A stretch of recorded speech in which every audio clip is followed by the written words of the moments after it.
আসসালামু আলাইকুম। বিশ্ব বাংলা 24 টিভি চ্যানেলের সাপ্তাহিক সংবাদে স্বাগত জানাচ্ছি। সংবাদের শুরুতেই জানিয়ে দিচ্ছি শিরোনামগুলো। রাজধানী ঢাকা সহ সারা দেশে করোনা টিকাদান কার্যক্রম শুরু। সরকারি বেসরকারি 1005টি হাসপাতালে করোনা টিকা দেওয়া হচ্ছে। আল জাজিরায় প্রচারিত প্রতিবেদনের বিরুদ্ধে যুক্তরাষ্ট্র আওয়ামী লীগের প্রতিবাদ সমাবেশ, আইনি ব্যবস্থার ঘোষণা। ভারতের উত্তরখণ্ডে তুষারধস, শতাধিক মানুষের মৃত্যুর আশঙ্কা। শক্তিশালী ভূমিকম্পে কেঁপে উঠেছে ফিলিপাইন, রিক্টার স্কেল মাত্রা ছিল 6.3। এবার ইন্টারনেট সংযোগই বন্ধ করে দিল মিয়ানমারের সামরিক শাসক। সেনা অভ্যুত্থানের প্রতিবাদে রাস্তায় হাজার হাজার মানুষের বিক্ষোভ। যুক্তরাষ্ট্রে প্রবল তুষারঝড়ের আঘাত, 1.5 ফুটের বেশি বরফের নিচে চাপা পড়ে অনেক রাজ্য। টকটকে গাঢ় লাল পানিতে ডুবে গেছে ইন্দোনেশিয়ার পুরো গ্রাম, বন্যার পানিতে রং মিশে এমন অবস্থা।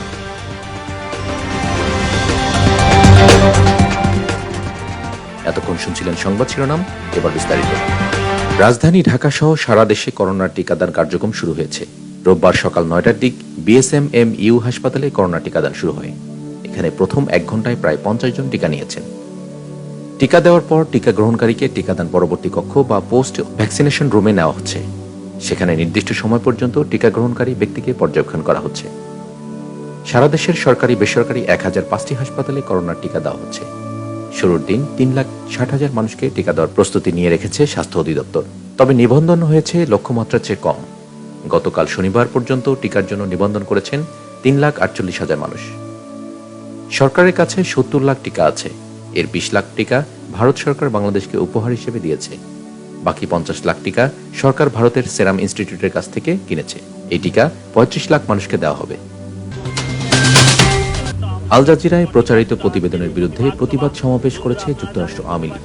প্রধানমন্ত্রী শেখ হাসিনা ও সেনাবাহিনী প্রধান জেনারেল আজিজ আহমেদের বিরুদ্ধে কাতার ভিত্তিক টেলিভিশন আল জাজিরায় প্রচারিত প্রতিবেদনগুলোকে মিথ্যা, বানোয়াট ও ভিত্তিহীন বলে অভিযোগ করেছেন যুক্তরাষ্ট্র আওয়ামী লীগ ও এর অঙ্গ এবং সহযোগী সংগঠনের নেতাকর্মীরা।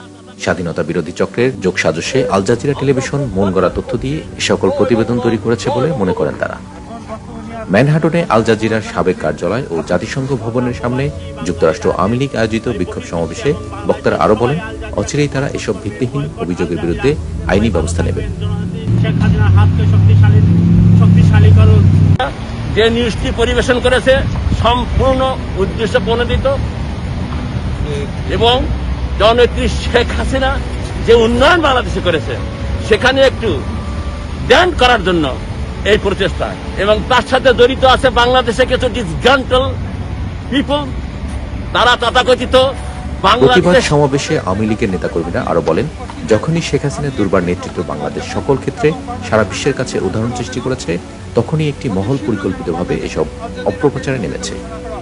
যুক্তরাষ্ট্র আওয়ামী লীগের সভাপতি ডক্টর সিদ্দিকুর রহমানের সভাপতিত্বে বিক্ষোভ সমাবেশে বক্তৃতা করেন সাধারণ সম্পাদক আব্দুস সামাদ আজাদ, প্রচার সম্পাদক হাজি আনাম, সাবেক ছাত্রলীগ নেতা জেডে জয় ও অন্যান্যরা। এ সপ্তাহে প্রবল তুষারঝড়ের কবলে পড়েছে যুক্তরাষ্ট্রের পূর্বাঞ্চলের অঙ্গরাজ্যগুলো। এ পর্যন্ত 8 জনের মৃত্যুর খবর পাওয়া গেছে। তুষারঝড়ের কারণে প্রায় 7,000 ফ্লাইট বাতিল করা হয়েছে। বিপদ মোকাবেলায় নিত্য প্রয়োজনীয় জিনিস কিনে ঘরে মজুত করে রাখছেন বাসিন্দারা। জনজীবন বিপর্যস্ত হয়ে পড়েছে। Arkansas, Tennessee, Kentucky, North Carolina, West Virginia ও ভার্জিনিয়া সহ দক্ষিণাঞ্চলের 18 অঙ্গরাজ্যে তুষারঝড় বয়ে গেছে। কর্মকর্তারা নিরাপদ আশ্রয়ে চলে যেতে নাগরিকদের প্রতি আহ্বান জানান। তুষারঝড়ের কারণে জনজীবন স্থবির হয়ে যায়। ওয়াশিংটনের স্কুল ও সরকারি অফিস বন্ধ ঘোষণা করা হয়। গণপরিবহন চলাচলের সময়সূচি বিকেল থেকে সকাল পর্যন্ত বন্ধ রাখতে বলা হয়। এর আগে 1922 সালে প্রবল তুষারঝড়ে 3 দিনে 28 ইঞ্চির মতো তুষারপাত হয়েছিল। নাট্যশালার ছাদ ধসে পড়ে 100 মানুষের মৃত্যু ঘটে। ভারতের উত্তরখণ্ডে তুষারধসে প্রায় শতাধিক মানুষের মৃত্যু হয়েছে বলে আশঙ্কা করা হচ্ছে। সকালে যোশী মঠের কাছে তুষারধসের ঘটনায় ধুলিগঙ্গায় পানির স্তর হু হু করে বাড়তে শুরু করে। তীব্র পানির স্রোতে একের পর এক গ্রাম ভেসে যাওয়ার আশঙ্কা করা হচ্ছে। এতে ব্যাপক ক্ষয়ক্ষতি হতে পারে। এরই মধ্যে 100 থেকে 150 জনের মৃত্যুর আশঙ্কা করছে প্রশাসন। ঋষিগঙ্গা জলবিদ্যুৎ প্রকল্প তুষারধসে ক্ষতিগ্রস্ত হয়েছে। তুষারধসের সময় 150 জন শ্রমিক সেখানে কাজ করছিলেন। তারা এখনও নিখোঁজ রয়েছেন। উত্তরখণ্ডের মুখ্য সচিব ওম প্রকাশ জানিয়েছেন, অনেকেই পানির স্রোতে ভেসে গিয়ে থাকতে পারেন। তাদের ভাগ্যে আসলে কি ঘটেছে তা এখনো অনিশ্চিত। হতাহতের সংখ্যা এখনও নিশ্চিত নয়। রেইনি গ্রামের তপবন এলাকার একটি ভিডিওতে দেখা গেছে তুষারধসের কারণে বাঁধ ভেঙে নদীর দুপাশের বাড়িঘর ভেঙে তীব্র গতিতে এগিয়ে যাচ্ছে। খবর পেয়ে ঘটনাস্থলে পৌঁছেছে ভারত তিব্বত সীমান্তরক্ষী বাহিনীর 200 জনের একটি উদ্ধারকারী দল। চামোলি থেকে ঋষিকেশ যাওয়ার রাস্তায় ইতিমধ্যেই সতর্কতা জারি করা হয়েছে। প্রধানমন্ত্রী নরেন্দ্র মোদী এক টুইট বার্তায় জানিয়েছেন তার সঙ্গে উত্তরাখণ্ডের মুখ্যমন্ত্রীর কথা হয়েছে। তিনি পুরো বিষয়টির ওপর নজর রাখছেন। তিনি বলেন, পুরো দেশ উত্তরাখণ্ডের পাশে আছে। বিপন্ন মানুষদের জন্য প্রার্থনা করছে দেশবাসী। স্থানীয় এক বাসিন্দা বলেন, এই ঘটনা এত দ্রুত ঘটেছে যে কাউকে সতর্ক করার সময়ও পাওয়া যায়নি। ভাগ্যক্রমে তিনি বেঁচে গেছেন। তিনি বলেন, আমাদের কোনো ধারণা নেই যে কতজন নিখোঁজ রয়েছে। শক্তিশালী ভূমিকম্পে কেঁপে উঠেছে ফিলিপাইন। রিক্টার স্কেলে ভূমিকম্পের মাত্রা ছিল 6.3।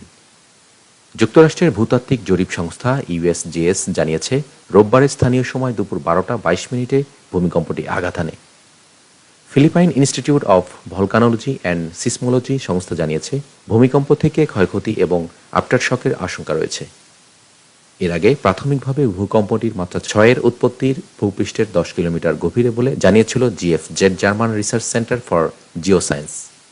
তবে Philippine institute of volcanology and seismology জানিয়েছে, ভূকম্পটির উৎপত্তি ভূপৃষ্ঠের 15 কিলোমিটার গভীরে বলে রেকর্ড করেছে তারা। একই সঙ্গে জানানো হয়েছে যে ভূকম্পটি বেশ শক্তিশালী ছিল। দক্ষিণ পূর্ব এশিয়ার দেশ ফিলিপাইন ভূতাত্ত্বিকভাবে অত্যন্ত সক্রিয় প্যাসিফিক রিং অব ফায়ারের ওপর অবস্থিত হয়। এখানে প্রায়ই ভূমিকম্প আঘাত হানে। বিশেষ করে দেশটির দক্ষিণাঞ্চলে সবচেয়ে বেশি ভূমিকম্প আঘাত হেনে থাকে। ফেসবুক, টুইটার, ইনস্টাগ্রামের পর এবার ইন্টারনেট সংযোগই বন্ধ করে দিল মিয়ানমারের সামরিক শাসক। এদিকে শনিবার সামরিক অভ্যুত্থানের প্রতিবাদে রাস্তায় বিক্ষোভে নেমেছেন হাজার হাজার মানুষ। নেটব্লকস ইন্টারনেট অবজারভেটরি জানিয়েছে, প্রায় সম্পূর্ণভাবে ইন্টারনেট সংযোগ বন্ধ হয়ে গেছে। সংযোগ সাধারণ অবস্থার চেয়ে 16% নিচে নেমে এসেছে। এদিকে ইয়াঙ্গুনে জনগণ সমবেত হয়ে সামরিক স্বৈরশাসক পরাজিত পরাজিত, গণতন্ত্র বিজয়ী বিজয়ী স্লোগান দিতে থাকে। শহরের কেন্দ্রে পুলিশ ব্যারিকেড দিয়ে রাস্তাগুলো বন্ধ করে দিয়েছে। বৃহস্পতিবার ফেসবুক বন্ধের পর গতকাল রাত থেকে টুইটার, ইনস্টাগ্রামও বন্ধ করে দেয় সামরিক জান্তা শাসক। এ বিষয়ে সামরিক বাহিনীর কাছ থেকে এখনও কোনো বক্তব্য পাওয়া যায়নি। 1 ফেব্রুয়ারি অভ্যুত্থানের পরপর ইন্টারনেট সংযোগ সাময়িকভাবে বন্ধ করে দেওয়া হয়েছিল। এদিকে শনিবার কারখানা শ্রমিক, ছাত্রসহ হাজার হাজার মানুষ বিক্ষোভে অংশ নিয়ে অং সান সুচির মুক্তি দাবি করেছে। তারা ইয়াঙ্গুনের রাস্তায় পদযাত্রা করার সময় বাসগুলো হর্ন বাজিয়ে তাদের প্রতি সমর্থন জানায়। পথচারীরা 3 আঙ্গুল উঁচিয়ে হাঙ্গার গেমস স্যালুট প্রদর্শন করে। হাঙ্গার গেমস সিনেমায় দেখানো এই প্রতীকটি ওই অঞ্চলে প্রতিবাদ প্রকাশের ভাষা হয়ে উঠেছে।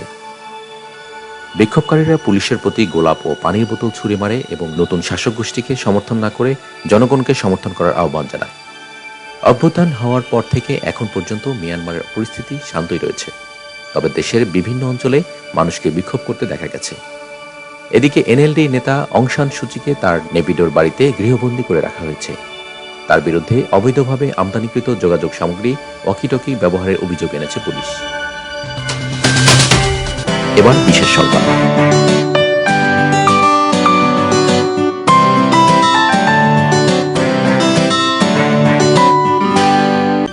60-এর দশকে মার্কিন নৌবাহিনীর আবহাওয়াবিদ হিসেবে সুদূর আন্টার্কটিকায় গিয়েছিলেন পল গ্রিসাম। নির্জন বরফাচ্ছন্ন এলাকায় দায়িত্ব পালনকালে একদিন নিজের মানিব্যাগ হারিয়ে ফেলেন তিনি। এরপর কেটে গেছে 5 দশকেরও বেশি। আশ্চর্যজনকভাবে এতদিন পরে অনেকটা অক্ষত অবস্থাতে গ্রিসামের হাতে ফিরে এসেছে সেই মানিব্যাগটি। গ্রিসামের হারানো মানিব্যাগটিতে ছিল তার নৌবাহিনীর আইডি কার্ড, ড্রাইভিং লাইসেন্স, বিভিন্ন ধরনের হামলার সময় কি করতে হবে তার একটি পকেট নির্দেশিকা, beer ration punch card, tax statement এবং স্ত্রীর কাছে পাঠানো মানি অর্ডারের রসিদ। 53 বছর পর সেগুলো মোটামুটি অক্ষত অবস্থাতেই ফিরে পেয়েছেন এই বৃদ্ধ। অ্যারিজোনা অঙ্গরাজ্যের ডগলাসে বড় হয়েছেন পল গ্রিসাম। তিনি মার্কিন নৌবাহিনীতে যোগ দেন 1948 সালে। প্রথমে আবহাওয়া প্রযুক্তিবিদ এবং পরে আবহাওয়ার পূর্বাভাসকারী হন গ্রিসাম। 1967 সালে অপারেশন ডিপ ফ্রি নামে একটি মিশনের অংশ হিসেবে অ্যান্টার্কটিকায় পাঠানো হয় তাকে। সে সময় তার বয়স ছিল 30-এর ঘরে। 2014 সালে আন্টার্কটিকার রস দ্বীপের ম্যাকমুর্ডো স্টেশনের একটি ভবন ভাঙার সময় খুঁজে পাওয়া যায় গ্রিসামের মানিব্যাগটি। তবে সেটি মালিকের কাছে ফিরিয়ে দেওয়ার প্রক্রিয়া বেশ কঠিন ছিল। এর জন্য অসংখ্য ইমেল, ফেসবুকের মেসেজ আর চিঠি চালাচালি করেছেন একদল তরুণ।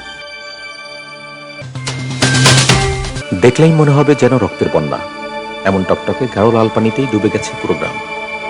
যার অসংখ্য ছবি ছড়িয়ে পড়েছে সামাজিক যোগাযোগ মাধ্যম ফেসবুক ও টুইটারে। ঘটনাটি ঘটেছে ইন্দোনেশিয়ার জেঙ্গট নামে একটি গ্রামে। জেঙ্গট দেশটির মধ্য জাভা প্রদেশে অবস্থিত একটি ঐতিহ্যে ভরপুর গ্রাম। ঐতিহ্যগতভাবে এই গ্রামে রঙিন বাটিক পোশাক এবং মোম উৎপাদনের জন্য বিখ্যাত। জেঙ্গটে বৌদ্ধদের বহু প্রকৃতি ছড়িয়ে ছিটিয়ে রয়েছে। স্থানীয়রা জানিয়েছেন, সম্প্রতি পেকলঙ্গনে বন্যা হয়। বন্যার পানি কয়েকটি বাটিক টেক্সটাইলে ঢুকে পড়ে। টেক্সটাইলগুলোতে রাখা লাল রং পানিতে মিশে তা গ্রামে ছড়িয়ে পড়ে। এরপরই লাল পানির বন্যায় ডুবে যায় গ্রামটি। লাল পানিতে গ্রাম নিমজ্জিত হওয়ার বিষয়টি নিশ্চিত করেছেন পেকলঙ্গনের দুর্যোগ ও ত্রাণ বিষয়ক সংস্থার প্রধান দিমাস আর্গা জোধা। তবে এমন রক্তের মতো লাল পানি ছড়ানোর ছবি সামাজিক মাধ্যমে ছড়িয়ে পড়ায় অনেকে শঙ্কার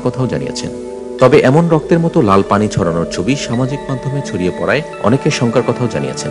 তবে পেকলঙ্গনে বন্যায় এমন রঙিন পানি ছড়িয়ে পড়ার ঘটনা নতুন নয়। গত মাসে জেঙ্গটের পাশের একটি গ্রামে সবুজ রঙের পানি ছড়িয়ে পড়েছিল। একইভাবে তখন নেটিজেনরা সবুজ বন্যার ছবি সামাজিক মাধ্যমে শেয়ার করেছিলেন।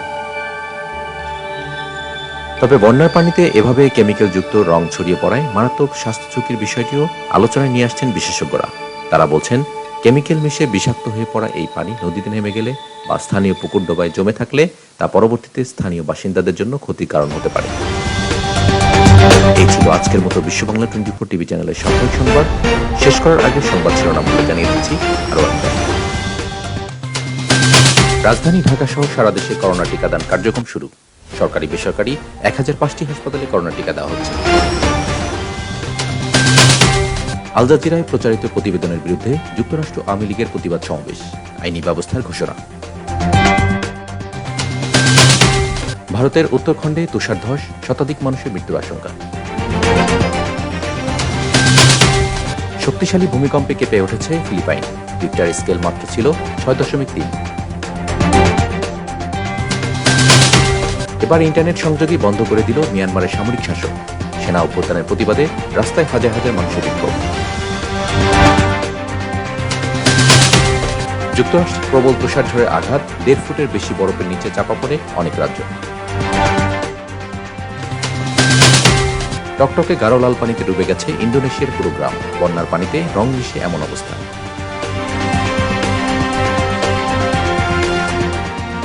সংবাদের একেবারে শেষ পর্যায়ে চলে এসেছি আমরা। এতক্ষণ সাথে থাকার জন্য ধন্যবাদ সবাইকে। আরও একবার বিশ্ব বাংলা 24 দেখার আমন্ত্রণ জানিয়ে শেষ করছি এখনকার সংবাদ আয়োজন। করোনা ভাইরাস থেকে বাঁচতে স্বাস্থ্যবিধিগুলো মেনে চলুন, নিরাপদ ও সুস্থ থাকুন। আল্লাহ হাফেজ।